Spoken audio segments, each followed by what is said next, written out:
Welcome to Sundarban Megamart বন্ধুরা। দেখুন বন্ধুরা, এটি সুন্দরবনে এক ধরনের পাখি টাইপের বলতে পারেন, যেগুলো মূলত এই ধরনের বাঁশ বনের ভিতরে থাকে। আর এই পাখিগুলোকে এখানকার মানুষজন ডাউক পাখি বলে থাকে। তো এই পাখিগুলো এখন প্রায় বিলুপ্ত, বেশিরভাগ দেখা যায় না, বিলুপ্ত প্রায় বলতে পারো। তবে এই পাখিগুলো একটা বিশেষত্ব হলো এদের বাচ্চা মূলত বেশিরভাগটাই বর্ষাকালের সময় করে থাকে। তো দেখুন বন্ধুরা, এর ছোটো ছোটো বাচ্চা, আর এর মাটা ওই দূরে দাঁড়িয়ে আছে।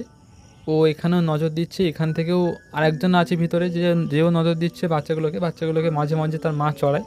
তো বাচ্চাগুলো যথেষ্ট বড় হয়েছে বলে ওদের আর নিয়ে যাচ্ছে না কোথাও চড়াতে। তো সুন্দরবনে এরকম বিভিন্ন অজানা জিনিস জানতে অবশ্যই আমাদের চ্যানেলটি সাবস্ক্রাইব করুন, অথবা আপনি যদি ফেসবুক পেজ থেকে কিংবা ইনস্টাগ্রাম প্রোফাইল থেকে দেখে থাকেন অবশ্যই আমাদের ফলো করে রাখবেন।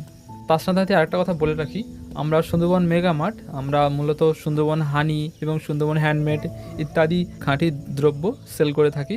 একেবারে পিওর ন্যাচারাল খাঁটি মধু যদি আপনারা নিতে চান, অবশ্যই আমাদের সাথে কন্ট্যাক্ট করুন।